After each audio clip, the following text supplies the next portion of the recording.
Next topic हम study करने वाले हैं इनकम एंड अदर क्राइटेरिया। अभी तक हमने पढ़ लिया कि डेवलपमेंट के लिए इनकम एक इम्पॉर्टेंट क्राइटेरिया है, बट इनकम के अलावा भी कुछ और क्राइटेरिया होते हैं जो हमें डिस्कस करने ज़रूरी हैं दो कंट्रीज़ को कंपेयर करने के लिए कि कौन सी कंट्री ज़्यादा डेवलप्ड है। When we looked at individual aspirations and goal, we found that people not only think of the better income but also have goals such as security, respect for others, equal treatment, freedom, etc. in mind. Similarly, when we think of a nation or a region, we may beside average income think of other equally important attributes. तो ये हमने पहले भी पढ़ा है जब हम personal attribute discuss करने वाले थे कि हर एक इंसान के डिफरेंट एस्पिरेशंस और गोल्स होते हैं। सिर्फ इनकम के बारे में ही हर इंसान नहीं सोचता, इनकम के अलावा वो security, respect, equal treatment, freedom सब कुछ सोचता है। सिमिलरली ऐसे ही अगर हम एक नेशन के बारे में देखेंगे तो नेशन में भी सिर्फ इनकम नहीं होती, इनकम के अलावा और भी एट्रीब्यूट्स होते हैं। What could these attributes be? ये एट्रीब्यूट्स कौन से हो सकते हैं? Let us examine this through an example in the table 1.3. Gives the per capita income of Haryana, Kerala, Bihar. Actually, these figures are of the current prices of these figures are of the per capita net state domestic product at current prices for 2015 to 16. Let us ignore what this complicated term exactly mean. Roughly we can take it to be per capita income of the state. अब वो ये कह रहे हैं कि हम इस चीज़ को समझते हैं कि और एट्रीब्यूट्स क्या ज़रूरी हैं। ये कैसे समझेंगे? हमारे पास यहाँ पे टेबल दे रखा है, टेबल में 3 स्टेट्स दे रखी हैं, हरियाणा, केरला, बिहार।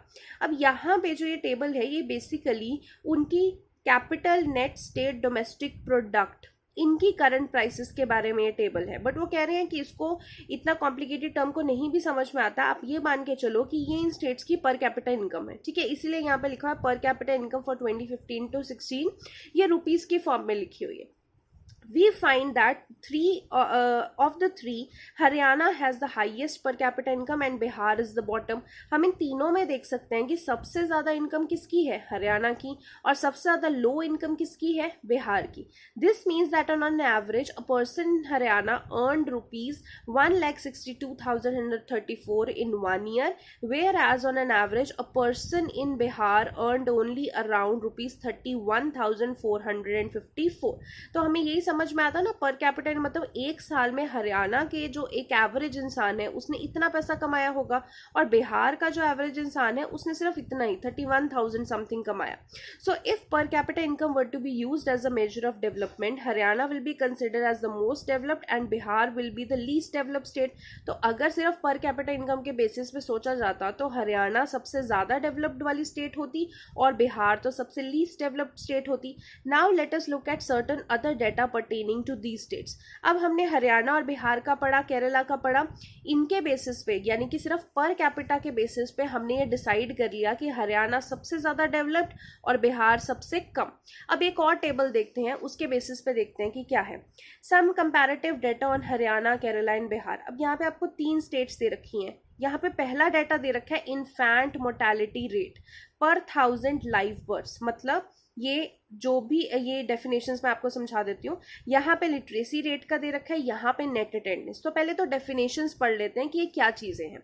अगर मैं इन्फैंट मोर्टेलिटी रेट की बात करूँ, जिन्हें हम IMR भी कहते हैं, it indicates the number of children that die before the age of 1 year as a proportion of 1000 live children born in that particular year. ये डेफिनेशन आपकी बहुत इंपॉर्टेंट है IMR की। मतलब हमें ये जो IMR है ये रेट बताता है कि कितने बच्चे 1 साल की उम्र से, पैदा होते ही 1 साल की उम्र से पहले मर जाते हैं। कंपेयर किससे करना है? 1000 लाइव चिल्ड्रन से, जो कि 1 साल से कम है, ठीक है। मतलब कितने बच्चे that die before the age of 1 year as compare to the proportion of 1000 live children, जो कि 1 साल से कम है, ठीक है। लिटरेसी रेट का मतलब क्या है? Measures the proportion of literate population in 7 and above age group. मतलब ऐसी पॉपुलेशन जो कि पढ़ना और लिखना जानती है, who can read and right. कौन सी एज ग्रुप से बड़ी? 7 और उससे अबव एज ग्रुप से बड़ी, उनको हम क्या बोलते हैं? Literate population. Then है net attendance ratio. It is the total number of children group 14 and 15 years attending school as a percentage of total number of children in the same age group. मतलब total अगर number of children हम देखें जिनकी age 14 and 15 है, जो कि school जाते हैं, और उनका कंपैरिजन किससे करना है, इसी एज ग्रुप के बच्चे जो कि टोटल है। मतलब आप मान लो कि आपके एरिया में 14 एंड 15 ईयर्स के टोटल बच्चे 100 हैं आपके एरिया में, बट उन 100 बच्चों में से सिर्फ 50 बच्चे जो हैं वो स्कूल जाते हैं। तो 50/100 यानी कि 1/2, ये क्या है, नेट अटेंडेंस रेशो है, 1:2। ठीक है, तो ये आपको बताना है नेट अटेंडेंस रेशो में। ये तीनों की तीनों डेफिनेशंस आपकी बहुत इंपॉर्टेंट है। तो इन्हीं के बेसिस पे अब देखो, हरियाणा में इन्फेंट मोर्टेलिटी रेट 33 है, केरला में 10 है, बिहार में 38 है। कहने का मतलब सबसे कम बच्चे जो 1 साल से नीचे के होते हैं दैट डाई, वो कहाँ पे हैं, 10 केरला में। मतलब केरला में सबसे कम बच्चे मरते हैं जो 1 साल के नीचे हैं, और सबसे ज्यादा बच्चे कहाँ पे मरते हैं, बिहार में 38। ऐसे लिटरेसी रेट की बात करें तो यहाँ पे 82%, 94%, 62%। मतलब सबसे ज्यादा पढ़े लिखे लोग कहाँ पे हैं, केरला में, और सबसे कम कहाँ पे है, बिहार में। ऐसे ही बात करें नेट अटेंडेंस रेशो, मतलब 14 और 15 ईयर्स के बच्चे जो कि स्कूल जाते हैं, तो सबसे ज्यादा बच्चे जो स्कूल जाते हैं वो कहाँ पे जाते हैं, केरला में, और सबसे कम क्या जाते हैं, बिहार में। तो इनके हिसाब से अगर हम देखें तो हर चीज जो बुरी वाली है वो कहाँ पे आ रही है, बिहार में। नेगेटिव पॉइंट्स किसके पास आ रहे हैं, बिहार में, और अच्छे पॉइंट्स किसके पास आ रहे हैं, केरला में।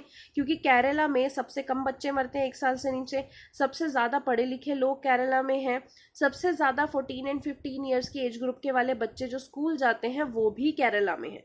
तो सबसे जो डेवलप्ड स्टेट हुई इन कैटेगरी के हिसाब से वो तो केरला हुई। So what this table show? The first column of the table shows that in Kerala, out of 1,000 children born, 12 die before completing 1 year of age. But in Haryana, the proportion of the children dying within 1 year of birth was 36, which is 2 times more than that of Kerala. On the other hand, the per capita income of Haryana is more than the Kerala shown in table 1.3. अब आपको table में यहाँ पे 10 दिया हुआ है, तो कोई बात नहीं, इसको आप 10 ही मान के चलो। तो वो कह रहे हैं कि केरला में सिर्फ 10 बच्चे मरते हैं, बल्कि हरियाणा में देखें तो 36 बच्चे मर रहे हैं। तो डबल से भी ज्यादा बच्चे हैं जो हरियाणा में मर रहे हैं। बट अगर हम पर कैपिटा इनकम के बेसिस पे देखा जाए तो हरियाणा ही सबसे ज्यादा डेवलप्ड स्टेट है। Just think of how dear you are to your parents. Think of how everyone is so happy when a child is born. Now try to think of the parents whose children die before they even celebrate their first birthday. How painful it must be to these parents. Next, note the year to which this data pertains. It is 2016. So we are not talking of the old times. It is nearly 70 years after independence when our metro cities are full of high-rise building and shopping malls. तो बहुत important चीज वो यहाँ पे कह रहे हैं कि मान लेते हैं हरियाणा की पर कैपिटा इनकम बहुत ज्यादा है, पैसे की तरफ से वहां पे कमी नहीं है, उसको हम डेवलप्ड स्टेट बोल सकते हैं। बट जस्ट थिंक उन पेरेंट्स के लिए जिनके बच्चे पैदा होते ही मर जाते हैं, वो भी सेलिब्रेट भी नहीं कर पाते उनका फर्स्ट बर्थडे, और उनके बच्चों की डेथ हो जाती है, तो कितना पेनफुल होता होगा उन बच्चों के लिए। तो अगर हरियाणा में इतनी ज्यादा बच्चे हर साल मर जाते हैं 1 साल से पहले पहले ही, तो चाहे उनके पास पैसा ज्यादा भी हो, क्या उसको हम प्रॉस्परस स्टेट कह सकते हैं, नहीं। अभी ये जो डेटा है जो हम टेबल में पढ़ रहे हैं ये 2016 का डेटा है, तो ऐसा भी नहीं कि हम बहुत पिछड़े जमाने की बात कर रहे हैं, अभी 4 साल पहले की ही बात कर रहे हैं। तो देखा जाए तो ये डेटा बहुत अच्छा नहीं है। अभी हमें 70 ईयर से ऊपर हो चुके हैं इंडिपेंडेंस में, हमारे पास बहुत बड़ी बड़ी सिटीज हैं, हमारे पास हाई राइज बिल्डिंग्स हैं, शॉपिंग मॉल्स हैं, हम टेक्नोलॉजी में बहुत आगे बढ़ चुके हैं। बट अगर आज की डेट में भी हमारे पास इन्फेंट मोर्टेलिटी रेट इतना ज़्यादा चल रहा है, मतलब 1 साल से कम के बच्चे पैदा होने के बाद ही मर जाते हैं, तो इट मीन्स ये हमारी प्रॉस्परस नेशन की निशानी नहीं है। The problem does not and with infant mortality rate. The last column of table 1 point shows how around half of the children aged between 14 to 15 in Bihar are not attending school beyond class 8. मतलब सबसे कम जो net attendance ratio थी वो बिहार की थी। मतलब बिहार में बच्चे क्लास 8 के बाद, यानी कि 8 के बाद ही बच्चे 14-15 साल के होते हैं, तो क्लास 8 के बाद वो पढ़ने जाते ही नहीं है। this means that if you went to school in Bihar, nearly half of your elementary class would be missing. मतलब अगर आप स्कूल जाओगे बिहार में तो 8 क्लास से ऊपर वाली जो क्लासेस होंगी वो तो आधी खाली ही होंगी. Those who could have been in the school are not there. जो बच्चे 8th तक पढ़े हैं वो उस बाद में 9th भी उन्हें पढ़ना चाहिए, 10th भी पढ़ना चाहिए, बट वो बच्चे वहाँ पे नहीं हैं क्योंकि वहाँ पे उसके बाद पढ़ने को इतनी इंपॉर्टेंस दी ही नहीं जाती, उनको भेजा ही नहीं जाता school. If this has happened to you, you would not be able to read what you are reading now. अगर यही चीज़ हमारे साथ हुई होती, सोचो अभी मैं ये चीज़ें पढ़ रही हूँ, क्यों? क्योंकि हमने एजुकेशन कंप्लीट की है, बट बच्चे जो 8th क्लास से ऊपर पढ़ ही नहीं पाते हैं, क्या वो ये सारी चीज़ें पढ़ पाएंगे? क्या वो ये सारी चीज़ें समझ पाएंगे? The answer is no. So सिर्फ अगर हम एक इनकम के पर्सपेक्टिव को लेके बोल दें कि कोई चीज़ डेवलप्ड है, कोई स्टेट डेवलप्ड है या कोई नेशन डेवलप्ड है, वो कहना सही नहीं होगा.